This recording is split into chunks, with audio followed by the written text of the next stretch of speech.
माननीय पंतप्रधान नरेंद्र मोदीजी यांच्या नेतृत्वात अर्थमंत्री निर्मला सीतारामनजी यांनी सादर केलेला अर्थसंकल्प हा अमृत कालातील सर्वजन हिताय या संकल्पनेवर आधारित अशा प्रकारचा अर्थसंकल्प आहे। समाजातल्या शेवटच्या व्यक्तीचा विचार करत असताना गरीब, मध्यमवर्गीय, शेतकरी, उद्योजक आणि युवा अशा सगळ्या लोकांचा विचार या अर्थसंकल्पाने केला आहे आणि विशेषतः पुढच्या 25 वर्षामध्ये जो एक विकसित भारत आपण म्हणतोय त्याच्याकडे जाण्याचा रस्ता या अर्थसंकल्पाने स्पष्टपणे दाखवलाय। याला ग्रोथ बजेट म्हणता येईल, याला ग्रीन बजेट म्हणता येईल, याला इन्फ्रास्ट्रक्चर बजेट म्हणता येईल, याला मिडल क्लास ओरिएंटेड बजेट म्हणता येईल, याला dedicated to last man budget म्हणता येईल। अशा सर्व प्रकारच्या लोकांना या बजेटच्या माध्यमातून मोठ्या प्रमाणात मदत मिळते आहे।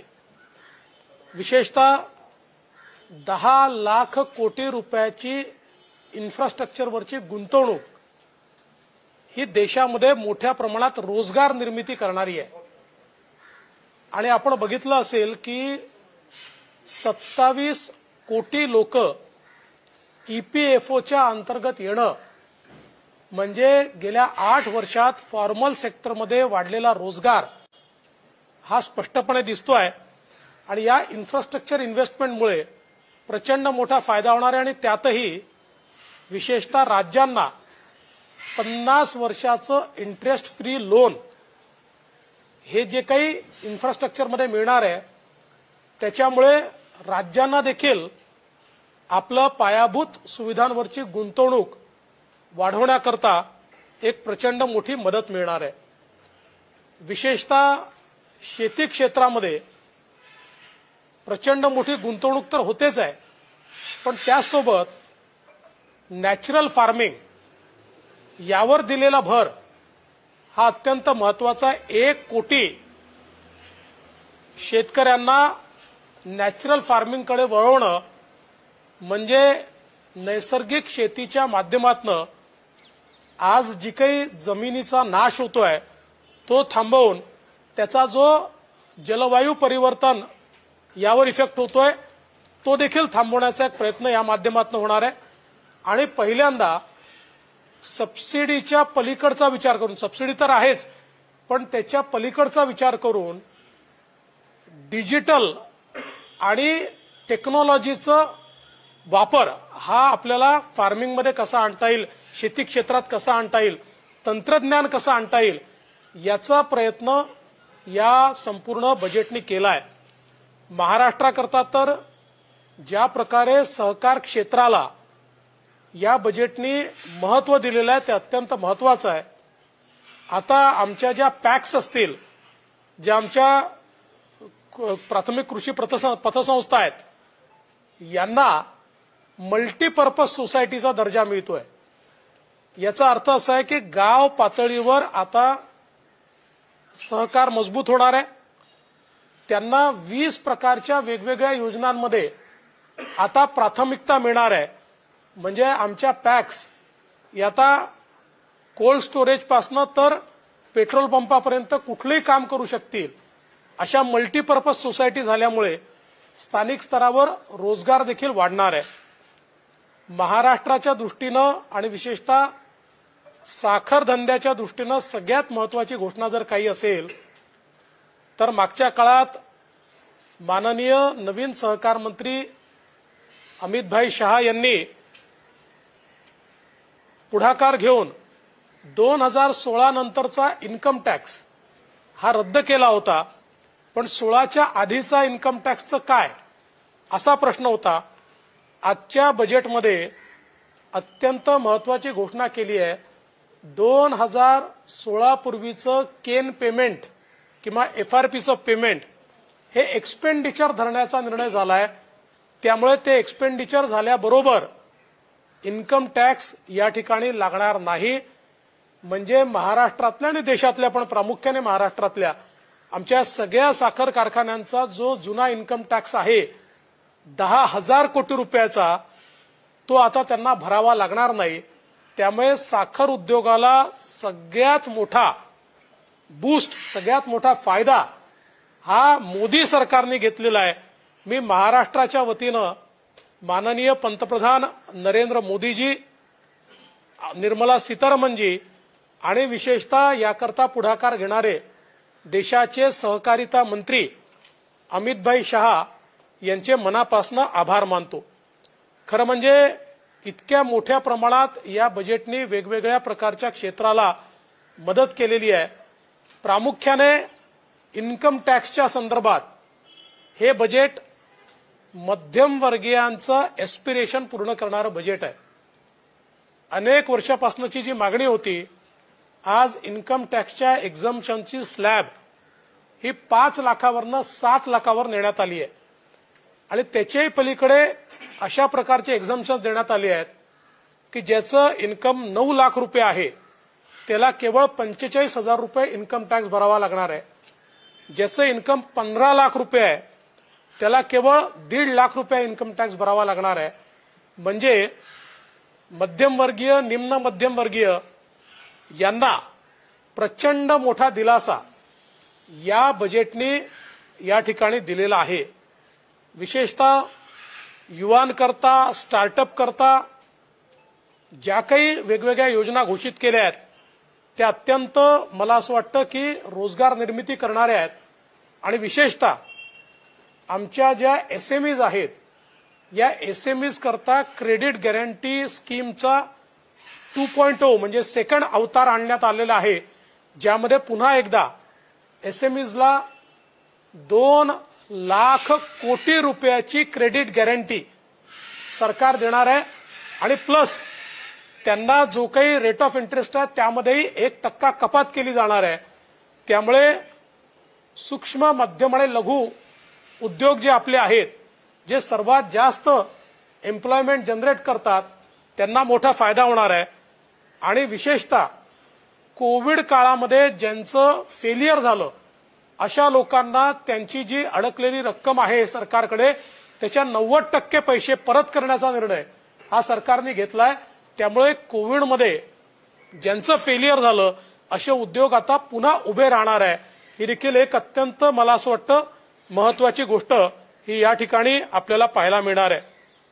यासोबत जवळजवळ 157 नर्सिंग कॉलेजेस हे सुरू करण्याचा जो काही निर्णय आहे हा देखील अत्यंत महत्वाचा आहे. याचं कारण आपल्याला हेल्थ सेक्टरमध्ये जे एक्सपान्शन करायचं आहे, त्या एक्सपान्शनमध्ये जोपर्यंत हेल्थ सेक्टरमधली मॅनपॉवर, ह्युमन रिसोर्स आम्ही तयार करत नाही तोपर्यंत आपण ते करू शकत नाही. महाराष्ट्राकरता आणि देशाकरता अजून एक महत्वाची घोषणा आहे की 2047 पर्यंत सिकल सेलचं निर्मूलन करायचं हा कार्यक्रम सुरू झालेला आहे. विशेषतः महाराष्ट्रातल्या आदिवासी क्षेत्रामध्ये हा सिकल सेल नावाचा आजार मोठ्या प्रमाणात आहे आणि त्याच्या निर्मूलनाची घोषणा ही अत्यंत महत्वाची आहे. जे आमचे प्रिमिटिव्ह ट्राइब्स आहेत त्यांच्याकरता जी योजना तयार करण्यात आलेली आहे, ही योजना देखील मला असं वाटतं अत्यंत महत्वाची आहे. आदिवासी विकासाकरता त्यांच्याकरता घर असेल, पिण्याचं पाणी असेल, इलेक्ट्रिसिटी असेल, एम्प्लॉयमेंट असेल, अशी सर्वसमावेशी अशा प्रकारची ही योजना या ठिकाणी तयार करण्यात आली आहे की ज्याच्यामध्ये एक मोठा फायदा आमच्या आदिवासी विभागामध्ये होईल.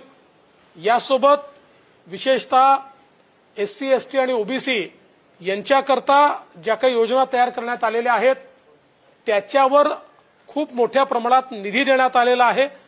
आणि म्हणून मला असं वाटतं की यावेळेचं हे जे बजेट आलेलं आहे हे अत्यंत सर्वजन हिताय अशा प्रकारचं बजेट आहे. बऱ्याच गोष्टी सांगण्यासारख्या आहेत, पण संध्याकाळी मी याच्यावर एक भाषण देखील करणार आहे, त्या उर्वरित गोष्टी सांगेन. मात्र मी पुन्हा एकदा देशाचे पंतप्रधान माननीय नरेंद्र मोदीजी आणि फायनान्स मिनिस्टर निर्मला सीतारामनजी यांचे मनापासून आभार मानतो। अभी अभी आदरणीय प्रधानमंत्री नरेंद्र मोदी जी के नेतृत्व में हमारी वित्त मंत्री निर्मला सीतारमन जी ने जो बजट पेश किया, मैं ऐसा कहूंगा यह अमृत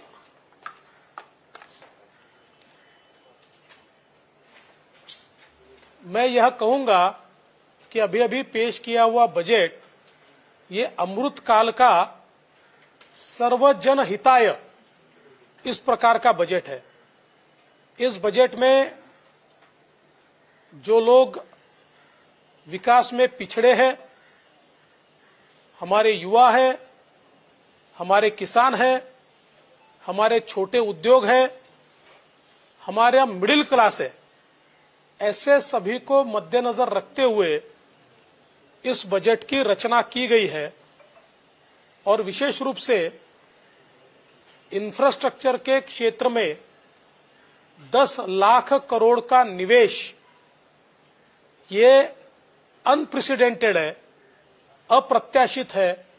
और इसके साथ साथ रेलवे में करीब 2,30,000 करोड़ का निवेश, अगर इसकी तुलना 2013-14 से की जाए तो 9 गुना ज्यादा निवेश रेलवे के इंफ्रास्ट्रक्चर में सरकार कर रही है। इसके कारण हमारे विकास की गति बढ़ने में एक बहुत बड़ा फायदा होने वाला है।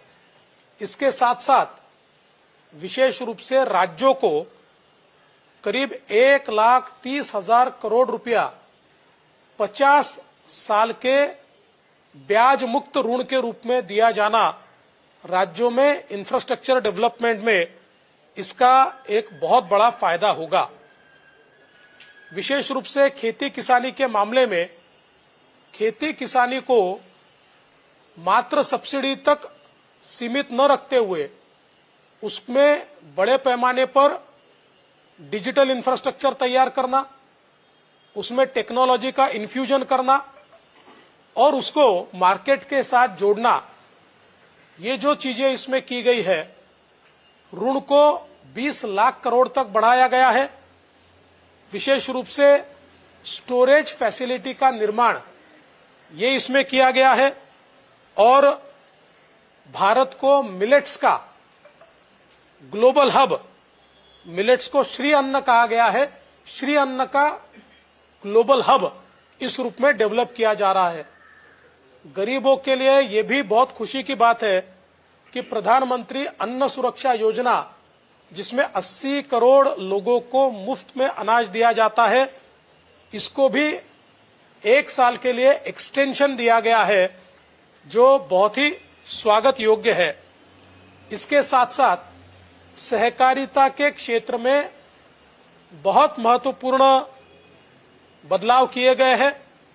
पैक्स का सक्षमीकरण करते हुए उनको मल्टीपर्पज सोसाइटी में कन्वर्ट किया जा रहा है, उनका डिजिटाइजेशन किया जा रहा है। विशेष रूप से मैं महाराष्ट्र की ओर से आदरणीय प्रधानमंत्री जी, वित्त मंत्री जी और विशेष रूप से सहकारिता मंत्री श्री अमित शाह जी का बहुत बहुत आभार व्यक्त करना चाहता हूं कि ये जो निर्णय लिया गया है, इससे पहले शुगर इंडस्ट्री को इनकम टैक्स लगता था। 2016 से इनकम टैक्स मोदी सरकार ने समाप्त किया, लेकिन 2016 से पहले का 10,000 करोड़ का बकाया इनकम टैक्स विभाग ने निकाला था। अब सरकार ने निर्णय लिया है कि 2016 से पहले जो भी एफआरपी पर, यानी गन्ने के खरीद का भुगतान जो किया गया, उसको एक्सपेंडिचर में गिना जाएगा। इसके कारण ये सारे के सारे लोग इनकम टैक्स से मुक्त हुए हैं। और पिछले 20 साल से लगातार महाराष्ट्र केंद्र सरकार के पीछे था कि इनकम टैक्स से इस उद्योग को मुक्त कीजिए, उसको मुक्त किया गया है। इसका गन्ना किसानी करने वाले किसानों को बहुत बड़ा फायदा होगा। और साथ साथ उनको ज्यादा रेट मिलने में भी इसका एक बहुत बड़ा फायदा होगा। साथ साथ जो आदिवासियों में प्रिमिटिव ट्राइब्स है उसके लिए जो योजनाएं तैयार की गई है, या फिर युवाओं के लिए स्किलिंग के तहत इंडस्ट्री 4.0 में जो योजनाएं तैयार की गई है, ये सारी योजनाएं विशेष रूप से रोजगार निर्मित करने वाली, युवाओं को एम्प्लॉयमेंट देने वाली इस प्रकार की योजनाएं हमको दिखाई पड़ती है।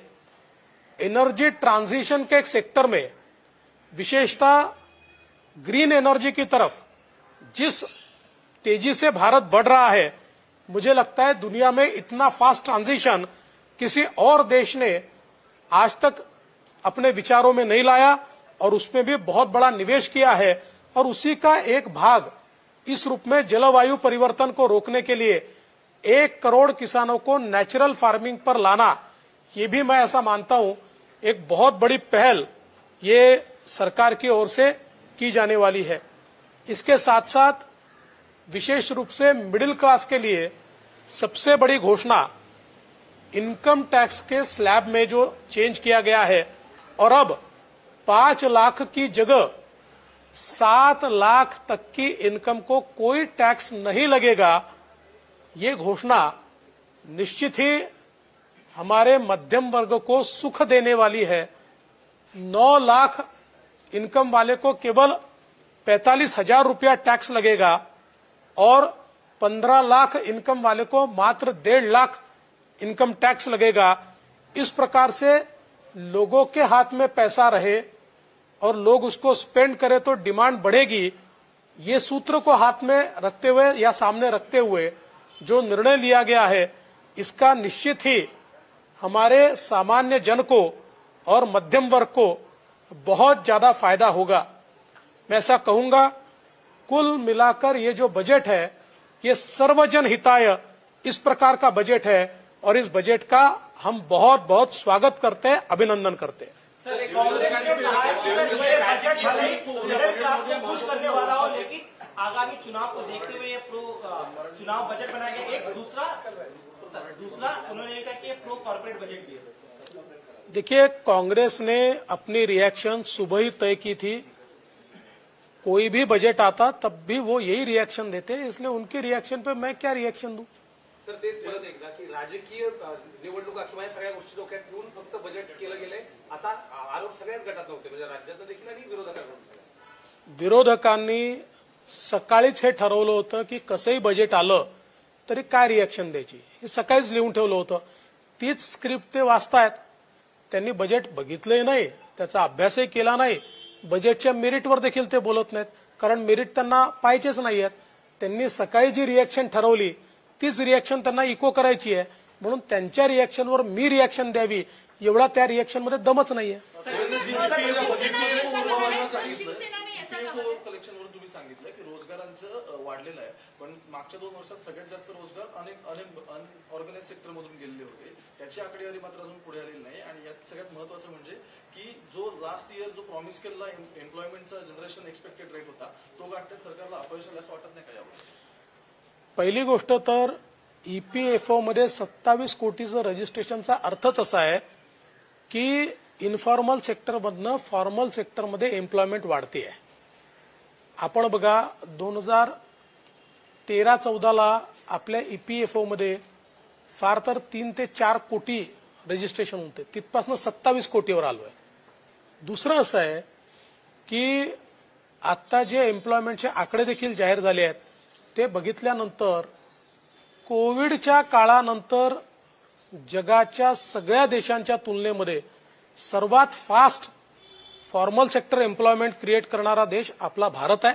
त्यामुळे मला असं बिलकुल वाटत नाही, उलट आता तर जे बजेट दिलंय या बजेटमुळे मोठ्या प्रमाणात एम्प्लॉयमेंट वाढणार आहे। मिडिल क्लास बजट में भी उनके लिए बड़ा प्रावधान किया गया है। आपको लगता है सर आपको मराठी कर सर, युवा वर्गासाठी मोठी घोषणा केली की ज्या युवा वर्गाला जास्तीत जास्त प्रमाणात परदेशामध्ये जायचे 30 आंतरराष्ट्रीय कौशल्य विकास केंद्र स्थापन केले जाणार आहे। त्यामध्ये महाराष्ट्राला जास्तीत जास्त ही कौशल्य विकास केंद्र मिळावी यासाठी काही वेगळे प्रयत्न केले जाणार आहेत का? आणि सर दुसरा प्रश्न, सिकल आजारा संदर्भात एक मोठी घोषणा केली आहे. महाराष्ट्रामध्ये सिकल आजारावरती उपचार आहेत, मात्र खूप महाग उपचार आहेत. तर ते उपचार कमी करण्यासाठी म्हणजे मुंबई पालिका असेल किंवा इतर महानगरपालिका क्षेत्रामध्ये काही त्यासंदर्भात सिकल सेल ॲनिमिया हा विशेषतः अनुसूचित जनजातीच्या लोकांमध्ये आणि काही प्रमाणात अनुसूचित जातीच्या लोकांमध्ये हा विशेषतः दिसतो. आणि हे खरंच आहे की याची ट्रीटमेंट सगळीकडे अवेलेबल नाही, ती खर्चिक आहे. आणि म्हणूनच आता त्याच्या संपूर्ण उच्चाटनाचं मिशन हे केंद्र सरकारने या बजेटमध्ये घोषित केलं आहे. आणि मला असं वाटतं की यामुळे आणि त्याच्याकरता मोठ्या प्रमाणात राशी देण्यात आली आहे, त्यामुळे निश्चितपणे एक मोठा परिणाम त्याचा हा आपल्याला दिसून येईल आणि अत्यंत स्वागतार्ह आहे. आणि त्यासोबत एम्प्लॉयमेंट वाढवण्यावर खूप मोठ्या प्रमाणात जोर देण्यात आलेला आहे, हे देखील महत्वाचं आहे. आता यापैकी किती केंद्र महाराष्ट्राला मिळतील हे आपल्याला पुढे कळेल. विशेषतः म्हणजे काही विरोधक हे सकाळपासून लिहूनच आले असतील महाराष्ट्राला काही मिळालं नाही, महाराष्ट्राला काही मिळालं नाही. त्यांना एवढंच सांगू इच्छितो की बजेटची फाईन प्रिंट जी आहे त्याच्यामध्ये महाराष्ट्राला काय मिळालं हे कळतं. अलीकडच्या काळामध्ये बजेटमध्ये स्टेट वाईज घोषणा करणं बंद झालेलं आहे. बजेटच्या फाईन प्रिंटमध्ये ते असतं. त्यामुळे न वाचता कृपया ही रिएक्शन देऊ नका, हे आधीच विरोधकांना सांगून देतो. सर मिडिल क्लास को बड़ी राहत दी गई है. आपका कोर वोटर भी बीजेपी का मिडिल क्लास है. आपको लगता है कि अब वो और ज्यादा आपको साथ देगा जो साथ में नहीं? देखिए, बीजेपी का वोटर हर क्लास में है, चाहे वो गरीब हो, चाहे निम्न मध्यम वर्गीय हो, चाहे मध्यम वर्गीय हो, सारे लोग बीजेपी को वोट करते हैं. इसलिए मैंने वापस कहा कि हाँ, जरूर मध्यम वर्गीयों को एक बहुत बड़ी राहत इनकम टैक्स की स्लैब से दी गई है. लेकिन कुल मिलाकर आप बजट देखेंगे तो ये बजट सर्वजन हिताय है. समाज के सभी वर्गों को इस बजट ने राहत दी है. बड़ा निवेश करने की बात इस बजट में की गई है. आपको क्या लगता है जो कोविड काल में जो पीछे रह गए तब और ज्यादा देश की प्रगति में साथ होगा? मैं ऐसा मानता हूं कि जिस प्रकार का इंफ्रा स्पेंड हम कर रहे हैं 10 लाख करोड़, ये कभी भारत कर सकता है ऐसा हमने सोचा नहीं था.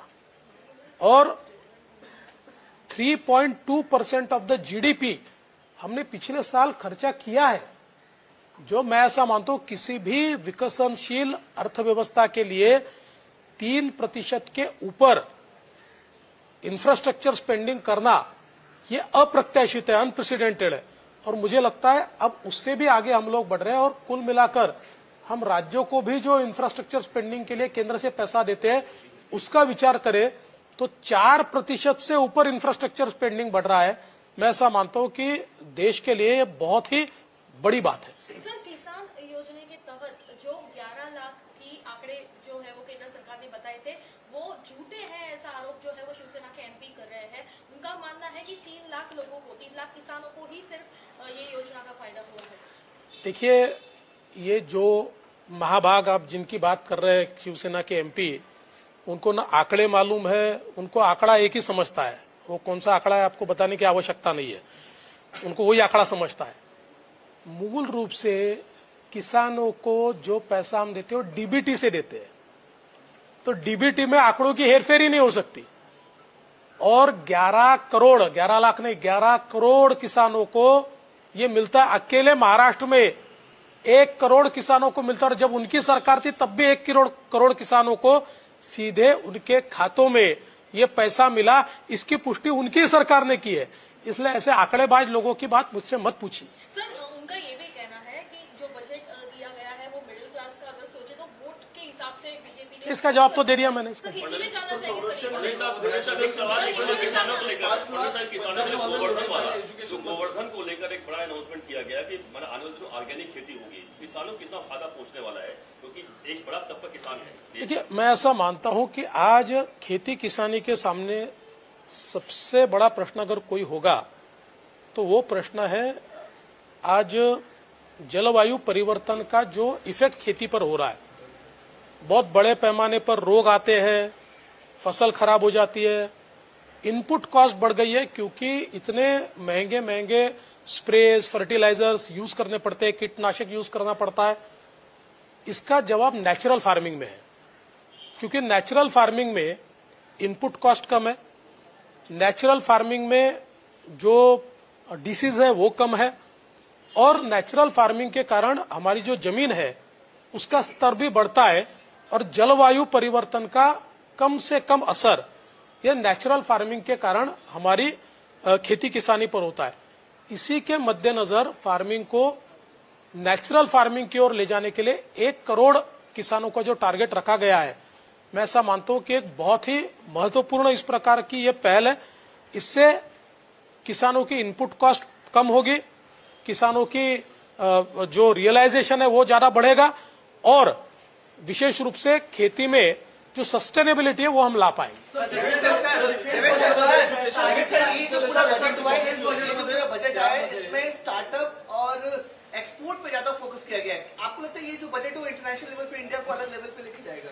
जी देखिए, मूल रूप से जिस प्रकार से हमारा एक्सपोर्ट बढ़ा है, एक समय हम मोबाइल फोन के नेट इंपोर्टर थे, अब दुनिया के सेकंड नंबर के सबसे बड़े मोबाइल फोन के उत्पादक और निर्यातक हम हो रहे हैं। तो इस निर्यात के कारण हमारे यहाँ रोजगारी भी बढ़ती है, और इसके कारण हम फॉरेन एक्सचेंज भी अर्न करते हैं। आज हम देखते हैं कि हमारा फॉरेन एक्सचेंज रिजर्व ये $605 बिलियन के भी ऊपर चला गया है। और इसलिए मैं मानता हूं कि इस बजट ने जिस प्रकार से एक्सपोर्ट के ऊपर एक प्रकार से उसको बल दिया है, नया भारत जो है ये ग्लोबल सप्लाई चेन का एक भाग बन रहा है, और इसके कारण हम लोग एक्सपोर्ट बढ़ा रहे हैं। और विशेष रूप से चीन ने जो एक फैक्ट्री ऑफ वर्ल्ड ये मादा हासिल किया था, धीरे धीरे उसकी ओर भारत को हम बढ़ा रहे हैं।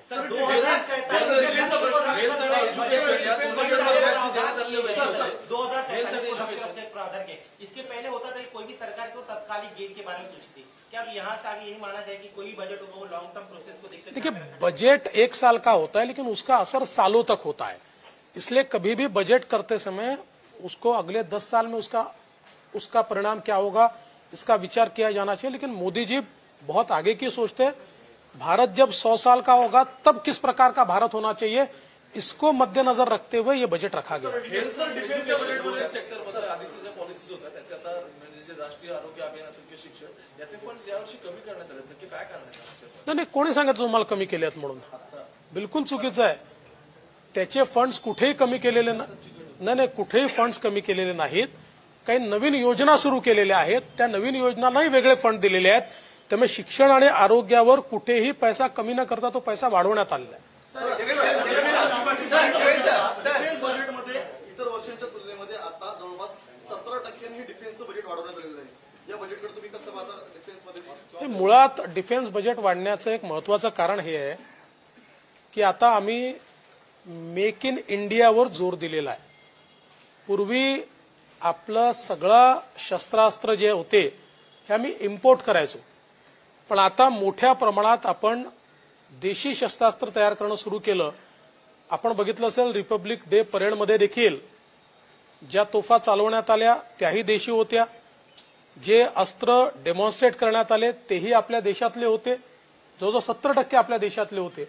आणि म्हणून आम्ही हळूहळू शस्त्रास्त्रांच्या क्षेत्रामध्ये आम्ही ते इम्पोर्ट करायचो, ते इम्पोर्ट करणाऱ्या देशापासून आता आम्ही एक्सपोर्ट करणारा देश झालो आहोत.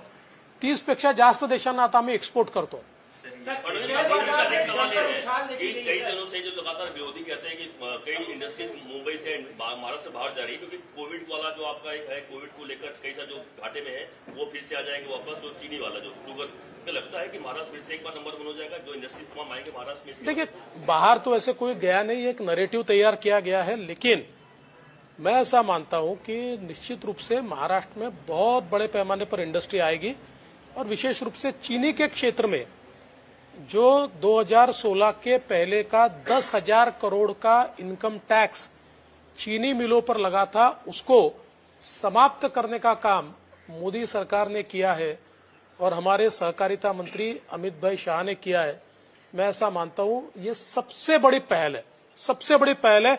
सहकारिता के क्षेत्र में इतनी बड़ी पहल इससे पहले कभी हुई नहीं थी. सर शेयर बाजार में मोबाईल टीव्हीच्या 1000+ से ज्या प्रकारे आयात शेअर वाढ बाजार. आयात करताना सेन्सेक्स गेले आहे, दुसरीकडे सुवर्णकारांना कुठेही दिलासा दिलेला नाहीये, त्यामुळे सुवर्णकार राज्यातले नाराज आहेत. काय सांगा?